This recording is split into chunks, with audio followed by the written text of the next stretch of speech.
fonctionne l'organisation, mais on va chercher à maximiser la capacité de l'organisation à prendre des risques à tout instant. Parce que c'est le prix à payer, prendre des risques, pour se maintenir, pour conquérir le marché, ou pour se maintenir dans une position dominante sur le marché. Et ça, ce qui est paradoxal et ce qui rend très compliqué la transformation des entreprises traditionnelles, c'est que prendre des risques et innover, c'est radicalement contradictoire avec la culture actuelle des entreprises qui est la quête d'efficience, l'optimisation et la minimisation des risques qu'on prend, justement parce que l'enjeu c'est la pérennité de l'entreprise et sa résilience. Et donc, là je citais un grand économiste, ancien capital risqueur, donc qui après avoir pratiqué pendant des décennies travaille sur le plan théorique sur ces sujets-là, et cette formule que j'aime beaucoup, c'est qu'il dit on ne comprend pas l'innovation si on ne comprend pas qu'elle est incompatible avec l'efficience, en fait. Ou plus exactement, pour reprendre un autre terme, c'est l'innovation est un grand gaspillage. On n'innove pas si on n'est pas prêt à acheter de l'argent par les fenêtres pendant parfois des périodes très longues sans aucun retour sur investissement. Et parce que, comme Janeway le dit, voilà.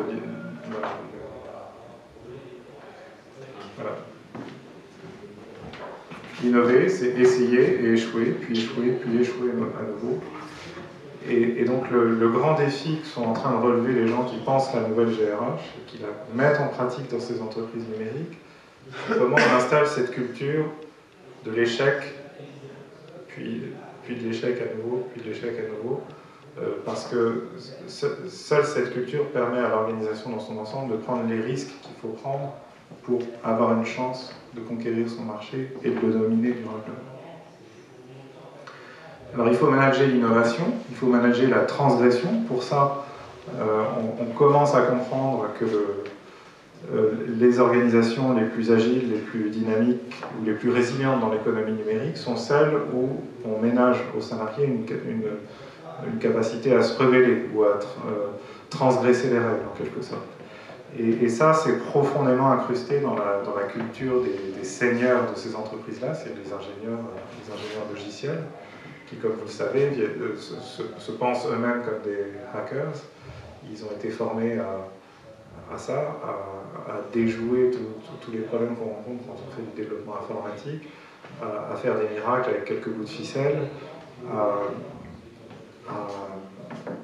à prendre des raccourcis, etc. Et ça, c'est radicalement incompatible avec tout ce qui est organisation scientifique, manuel de procédure, standardisation et cadence.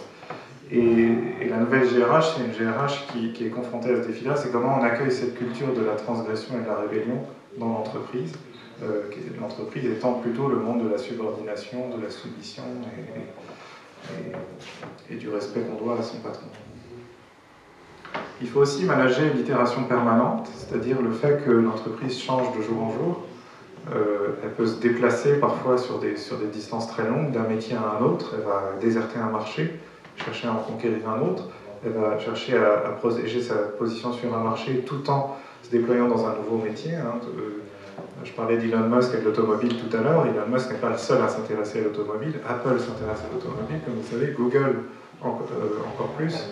Et ces entreprises qui n'ont rien à voir avec l'automobile au départ s'intéressent à l'automobile pour une raison très précise, c'est que leurs utilisateurs, leurs principaux alliés, la multitude, passent une bonne partie de leur temps, quand ils ne sont pas devant un écran, au volant de leur automobile. Donc l'automobile, c'est stratégique pour ces entreprises et elles sont prêtes pour défendre leur position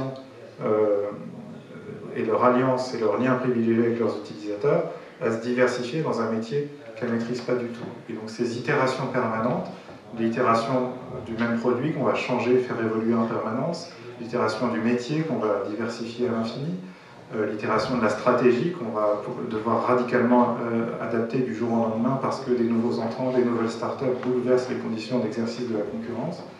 Ça crée une instabilité permanente qui est aussi un défi pour la GRH qui s'est plutôt habituée à un cadre extrêmement stable où on progresse dans sa carrière, on rejoint les hauts potentiels, on suit des formations, etc. Ça, c'est plus possible du tout dans ces entreprises qui doivent rester agiles même à grande échelle.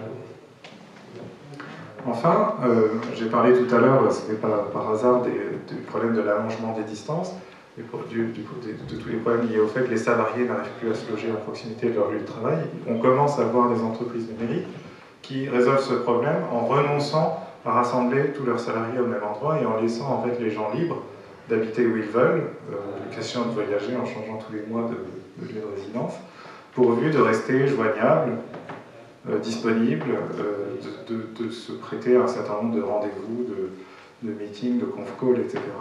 Donc ça, alors il n'y a pas encore beaucoup d'exemples, mais ça c'est un exemple d'une entreprise qui avait visité The Family à l'époque, où on avait travaillé pour la première fois sur les ressources humaines, qui s'appelle Customer.io, qui est une entreprise qui n'a pas de siège, qui n'a pas de bureau, et dont tous les collaborateurs sont en fait disséminés dans le monde entier, parce qu'il y en a évidemment beaucoup qui habitent aux États-Unis, mais certains habitent en Europe, et puis d'autres voyagent en Asie, et en fait ils se rejoignent régulièrement à des points de rendez-vous pour entretenir les relations entre eux. Mais globalement, l'entreprise apprend à fonctionner comme ça, complètement dans le cloud, sans qu'il y ait besoin pour chacun d'avoir à se loger dans les grandes villes. En fait, c'est ça le problème que ça résout. Alors, ça, c'est tous les défis qu'apprend à relever la nouvelle GRH dans ces entreprises. Il faut avoir en tête un dernier point, avant de parcourir un peu quelles sont les pistes qu'elle commence à creuser, qui nous révèlent quelle est la GRH de demain. Le dernier point qu'il faut mentionner, c'est le fait que ces entreprises ont une durée de vie relativement courte. Elles sont en général passées dans un laps de temps très court, portées par leur croissance exponentielle, du stade de start-up né dans un garage, au stade parmi les plus grandes entreprises du monde, aujourd'hui en termes de valorisation boursière. Pour Google, c'est 98, donc, créé en 98, deuxième valorisation boursière du monde en 2015, 2014 même. Apple a été créé il y a plus longtemps, mais c'est quand même à peine quelques décennies. Facebook créé en 2004, Amazon créé en 1994. Ces entreprises ont l'air très grandes, mais elles sont en fait très jeunes. Et ce qui est très intéressant, c'est que la culture qu'elles ont installée et la GRH qu'elles mettent en œuvre est une GRH qui a été forgée dans des phases de croissance exponentielle, qui est née en général dans le garage où elles ont été créées, et qui est préservée encore aujourd'hui par les fondateurs qui en général sont restés les mêmes, sauf pour Apple puisqu'il est mort. Alors, les règles que ces entreprises ont explorées, inventées, parfois laissées tomber ou ajustées, dans cette croissance très rapide et dans cette confrontation à des défis inédits pour la GRH traditionnelle, la l'innovation, la transgression, la distance, etc. etc. Donc il y a l'histoire de Google et des 20%, c'est très connu.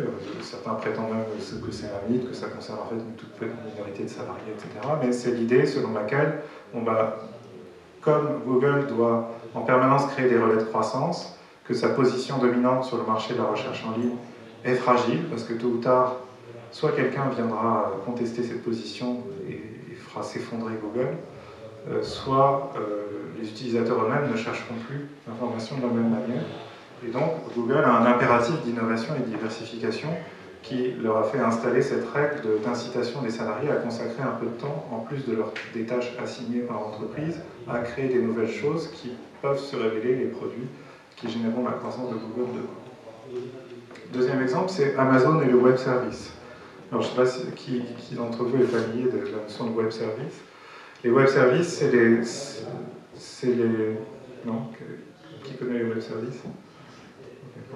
Les web services, c'est les interfaces qui permettent à deux logiciels de communiquer entre eux.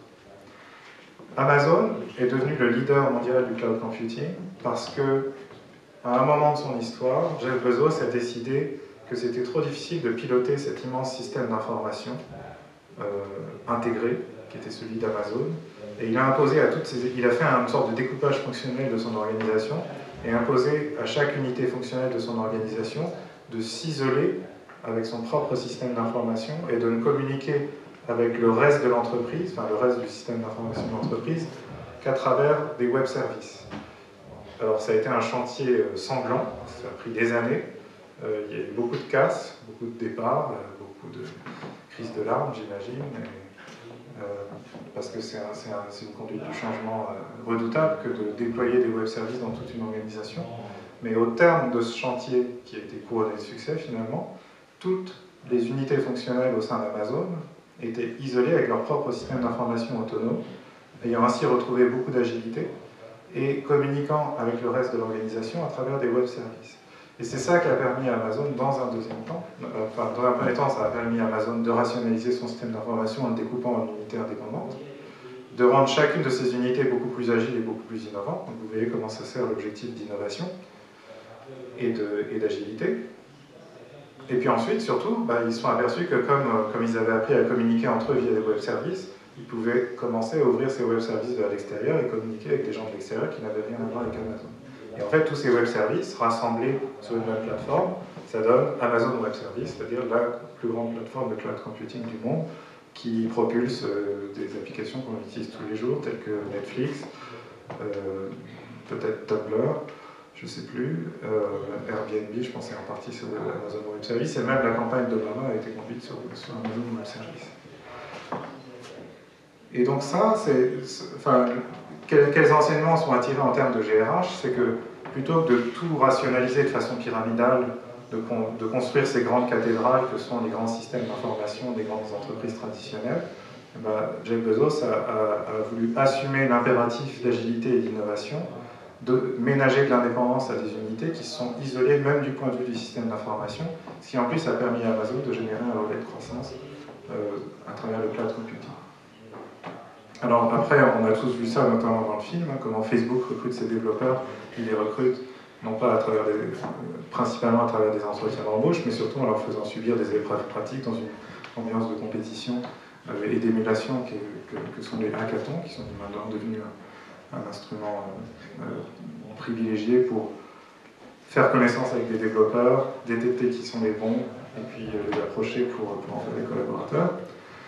Vous avez Zappos, et qui est probablement l'une des entreprises les plus innovantes du point de vue de la GRH, et dont le patron a décidé l'année dernière de supprimer tous les titres et tous les échelons hiérarchiques de l'organisation, de sorte que Zappos est devenue une organisation complètement plate. Il y a un patron dont la seule mission est la préservation de la culture de l'entreprise et les relations avec les actionnaires, etc. Puis en dessous, il y a des gens qui changent de rôle en permanence en fonction de qui se révèle entrepreneur, prenant des initiatives, enrôlant d'autres gens derrière lui, qui se révèle meilleur dans l'exécution, qui change de fonction au gré de ses humeurs, etc., etc. Et ça a même été théorisé dans des bouquins, et ça s'appelle l'holacratie. Mais encore une fois, ça reste une expérimentation pratiquée dans quelques entreprises très ponctuellement. Mais c'est pas du tout un hasard, ce sont des entreprises numériques. Et en l'occurrence pour Zappos, c'est une entreprise numérique qui a atteint un niveau d'excellence qui force l'admiration de tous dans la qualité du service client. C'est-à-dire, dans une entreprise où il n'y a plus l'accord de rappel de l'organisation, des manuels de procédure, des grades et des échelons hiérarchiques, l'accord de rappel, c'est les clients. Et jusqu'ici, ça fonctionne probablement parce que Zappos est une entreprise mise sous tension par ses clients, qui s'est mise elle-même sous la coupe de ses clients. Et c'est ça qui permet d'aligner stratégiquement les collaborateurs de l'entreprise en l'absence de tout organigramme. Alors enfin, Netflix est l'entreprise, non pas la plus radicale, mais celle qui a le mieux documenté la GRH dont elle s'était équipée, qu'elle avait inventée elle-même pour relever des défis qui jusqu'ici étaient inconnus des entreprises traditionnelles. Et donc je vous présente les... Alors, il y a un document de référence qui est absolument passionnant, qui est un slideshow de 150 slides, qui a été publié par Netflix pour expliquer ce qu'était la GRH chez Netflix, enfin par le DRH de Netflix, et qui met en avant ces 5 principes-là. Alors, il y a beaucoup plus de détails dans le slideshow, mais vous voyez les 5 principes qui... Alors, premier principe, c'est que chez Netflix, on recrute, on récompense, et on admet que les adultes, c'est-à-dire des gens qui prennent leurs responsabilités, qui ne vont pas faire des caprices, avec lesquels on va pouvoir discuter et raisonner.